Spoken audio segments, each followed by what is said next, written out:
बहुत ही आसान और घरेलू टिप्स को अपनाकर आप गर्मियों में अपने एलोवेरा के पौधे को सूखने से बचा सकते हैं।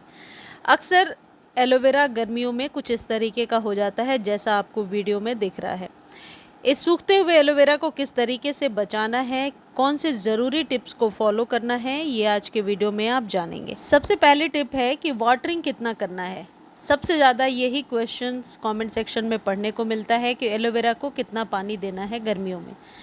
देखिए, सबसे पहले एलोवेरा की प्रकृति को यदि आप समझते हैं तो एलोवेरा एक सकुलेंट है जिसके पत्तियों के अंदर पानी होता है और इसकी पत्तियां अंदर से मांसल होती हैं, पानी भरा होता है। जितने भी सकुलेंट्स होते हैं उनको जब कभी आप ओवर वाटर करते हैं यानी कि बहुत ज़्यादा पानी देते हैं तो वो पौधा एक ही दिनों में गलने लगता है, कुछ इस तरीके से जैसा कि आपको वीडियो में दिख रहा है।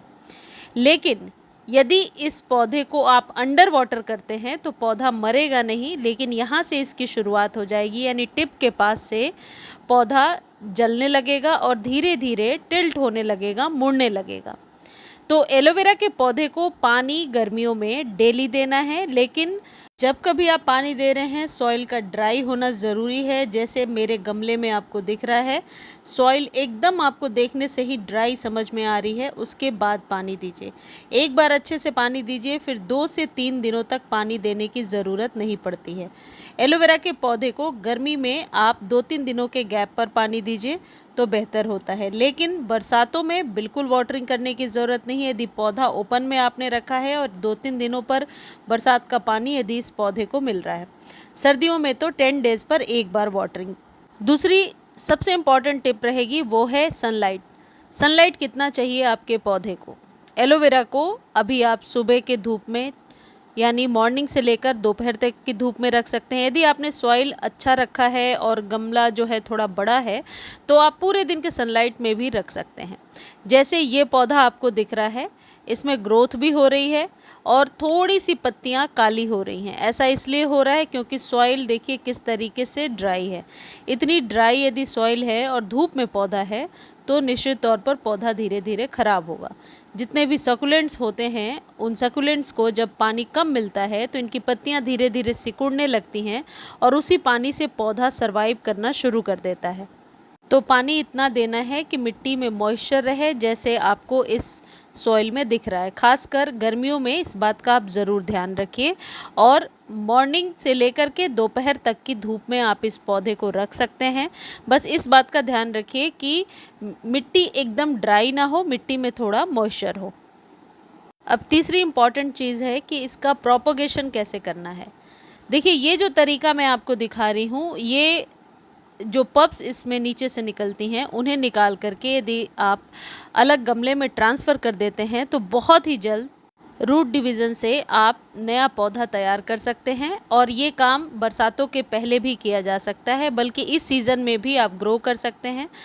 एक चीज़ और है कि एक गमले में यदि एक ही बड़े पौधे को आप लगा कर रखते हैं तो बेहतर होगा। जो पप्स होते हैं उन्हें हटा दीजिए और दूसरे गमले में शिफ्ट कर दीजिए। इससे आप एक से अनेक पौधे बना पाएंगे और ये एक मेडिसिनल पौधा है, हर घर में होना चाहिए। और मैं कई बार आप लोगों को एलोवेरा के जेल से खाद बनाना बता चुकी हूँ, एवरग्रीन वाले चैनल पर भी बताया है। तो एलोवेरा एक मेडिसिनल प्लांट है और हर घर में होना चाहिए।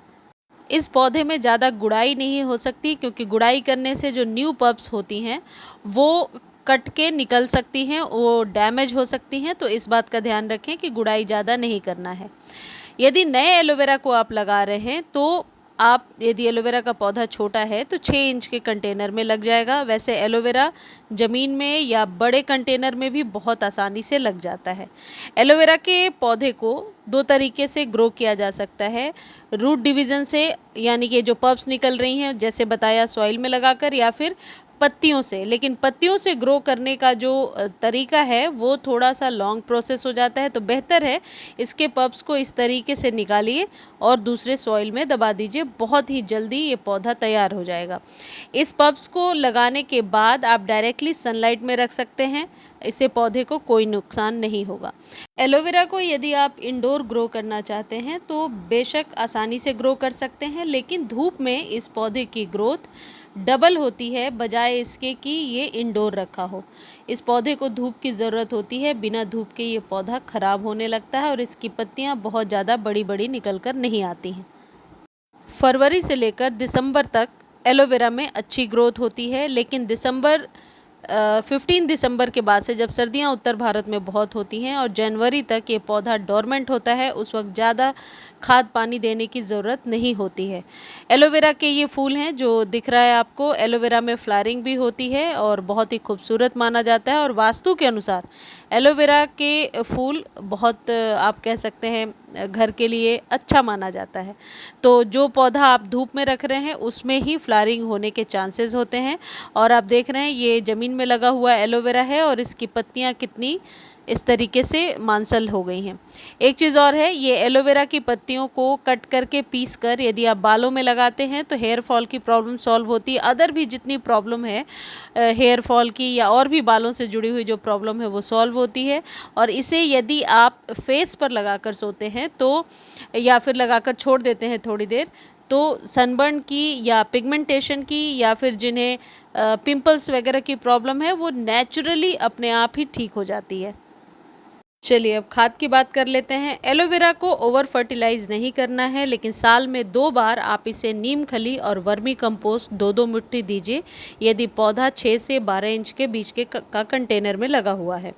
एलोवेरा के लिए वर्मी कंपोस्ट या काउडंग मैन्योर बेस्ट खाद है, या फिर घर की बनी हुई कोई खाद देना चाहते हैं तो पील्स वगैरह का जो पानी मैं आपको बताती रहती हूँ, वेजिटेबल पील्स को रात भर भिगोना है, अगले दिन उसके पानी को यूज़ करना है, ये बेस्ट है। एलोवेरा को आप नहीं भी खाद देंगे तो सिर्फ जो चीज़ें बताई हैं उनका ध्यान रखेंगे तो एलोवेरा अच्छे से ग्रो हो जाएगा।